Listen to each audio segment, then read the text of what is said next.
After less than a year on the market, Apple's 13-inch MacBook Pro has been updated with Intel's Kaby Lake processors and a lower price.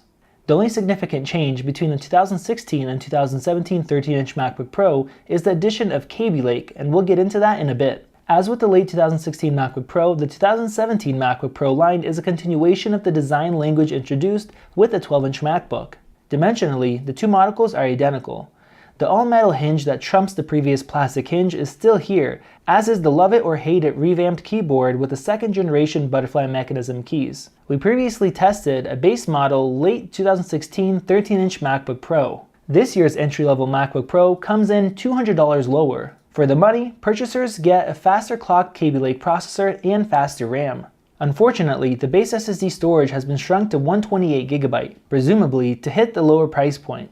For many users, this could be a problem given that the OS and accompanying apps take up to 30GB of that space. Comparing the machines in Geekbench 4, the new MacBook is 21% faster in single-core tasks and 30% faster in multi-core.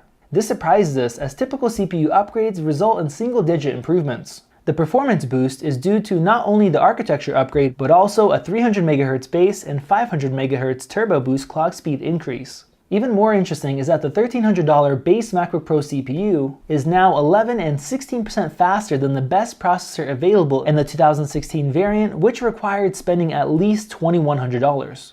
Keep in mind that these performance gains don't translate to every task, so for simple use, you may not notice a difference.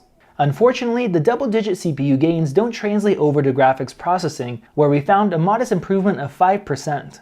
The relatively enormous Force Touch trackpad is the same size as before, as is the DCI P3 IPS display featuring fantastic contrast and reflection combating 500 nits of brightness.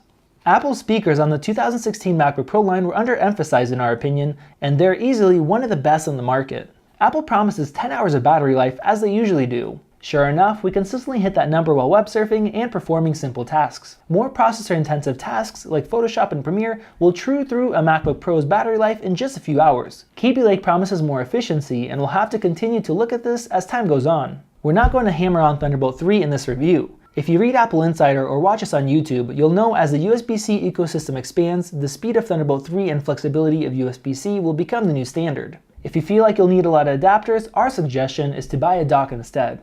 If you've got a 2016 MacBook Pro without Touch Bar, there's really no need to jump ship for most. There are, however, a small group of users who need the portability of the 13-inch MacBook Pro over the 15, but also require more power for productivity. If that's you, the impressive performance increase of Kaby Lake may be enticing enough to upgrade. If you have an older machine and are ready to make the jump to USB-C, the value proposition in an upgraded 13-inch MacBook Pro is even better than it was. Apple cut that corner to reduce the price to $1299, and unless you practically live in the cloud, 128GB is not enough storage, so if you're buying, make sure to spring for that extra space. For more reviews, news, and how-tos, check out appleinsider.com and subscribe to Apple Insider on YouTube.